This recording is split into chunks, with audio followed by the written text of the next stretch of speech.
महामार्गावर साताऱ्याहून मुंबईकडे जात असताना एका ट्रकचं काल रात्री पुण्यातील जांभूळवाडी परिसरातील दरी पुलाजवळ नियंत्रण सुटलं आणि इथं जवळपास 8 ते 9 गाड्यांची जोरदार धडक झाली। जर आपण बघितलं तर याच पुलावर ही धडक झाली आणि ही धडक एवढ्या जोरदार होती की जे रस्त्याला लगत जे कठडे असतात, जे लोखंडी पूर्ण रेलिंग आहे ते पूर्णपणे या ठिकाणी तुटलेलं आहे, खाली देखील पडलेला आहे। आणि जर आपण इथं बघितलं तर जवळपास काल रात्री इथून जात असलेले जवळपास 7 ते 8 गाड्यांना जोरदार धडक बसली। जवळपास 1.5 ते 2 तास रात्री या रस्त्यावर पूर्ण वाहतूक कोंडी झालेली होती। याच रस्त्यावर जर आपण बघितलं तर नवले पूल देखील पुढे आहे आणि इथं जर आपण बघितलं तर वारंवार अपघात होत असतात।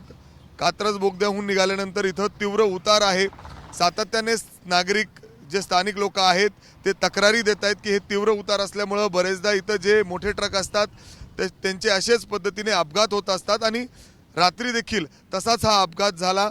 ट्रकचं नियंत्रण सुटलं आणि जोरदार धडक देत जवळपास 7 ते 8 गाड्यांचं मोठं नुकसान या ठिकाणी केलेलं आहे। आणि आपण बघू शकतो जे या दरी पुलावर जे रिलिंग आहे ते पूर्णपणे तुटलेलं आहे। काही रिलिंगचा भाग खाली देखील कोसळलेला आहे, पडलेला आहे। काच आहेत मोठ्या गाड्यांचे।